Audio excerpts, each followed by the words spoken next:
back to Allgirl, the Czech Republic, coming up in just a moment. And we're ready for our next team in Allgirl Elite Finals. Taking the floor, this is Team Czech Republic. Czech Republic also had a deduction-free routine in semifinals.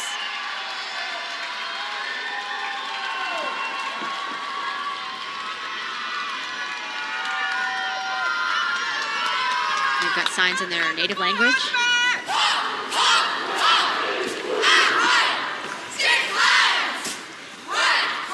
Tight formation, they're really going to want to spread out. Yeah, they're getting there, huh?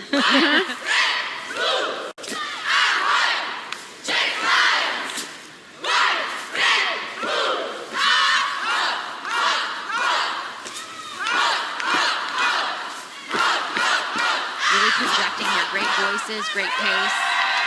Hop, hop, hop.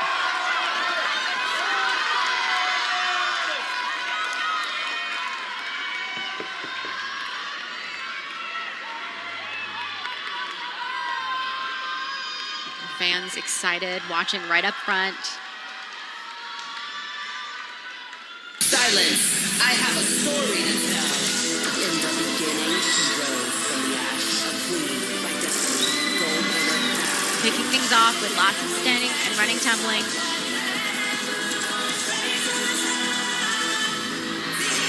Nice.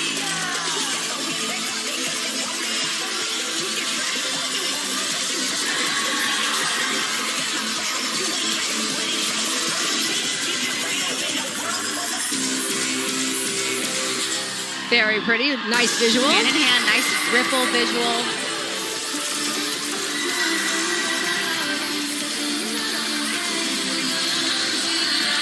Beautiful. Synchronization a little bit off, but great body position.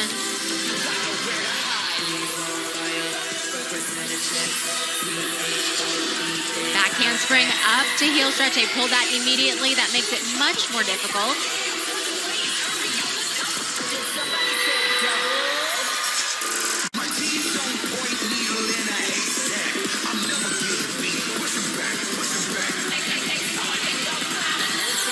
Amy, every year these teams get just a little bit better, and wow, I mean, the difficulty we're seeing so far in Elite is really impressive. I agree. Part of it comes, there's a lot of veterans, especially like specifically on this team. The coaches ask us to point out Daniela, team captain. She started when she was 12. She now leads this all-girl team. Cheerleading is something, once you start, it's hard to stop.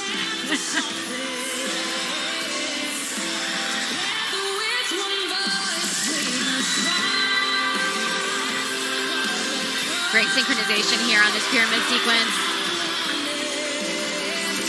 Pyramid's worth 25 points on the score sheet. They might have gotten all 25. Nice job. Excellent finish. The Czech Republic, from our view, we can see the backs of the coaches watching their girls perform, and they are so into it. The energy is so fun. There they are right there.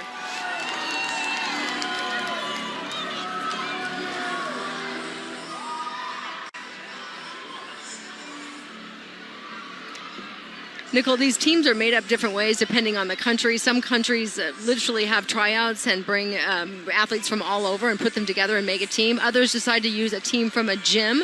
This Denmark team, for example, was a gym team. They all work together all year long. They practice at the local elementary school. So you can sometimes see the difference. Sometimes it matters that you can tell the camaraderie, the friendships. They go to school together. They're in the gym together. But then you'll see another team where it's a large country, they pull kids from all over, and yet they still come through with a top routine. Just depends on what works in their culture. Oh, look at the tears. Definitely. Now, they really did a fantastic job. They look very proud of themselves. They really are pushing the limits of difficulty for them, and I think that they executed really, really spectacularly. So they should have a lot to be proud of.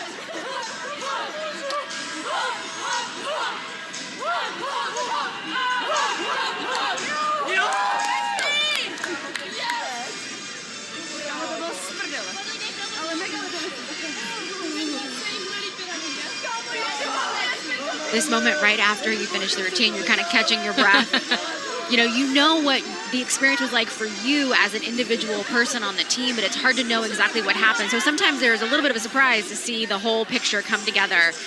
But one of the more memorable moments, right, is that opportunity to watch the routine back. And there's such an intimacy too with those cameras backstage. It's certainly, polite and respectful, but at the same time, there's a vulnerability back there. They're off the stage, they're relaxed with their teammates, and just seeing the true organic camaraderie between them it's really great, because that's their last moment. If they get on the medal stand, great, but if not, they have wrapped up a season once they're sitting back there together. Yeah, this is usually the last time they perform their routine. So they get this, there's a little bit of sadness, right? Yeah. And the fact that they've been working towards this moment, and that will be the last time they perform their routine together. And so, they might move on to another team, but it'll be a different group of people with a totally different dynamic. So that moment is really, really special.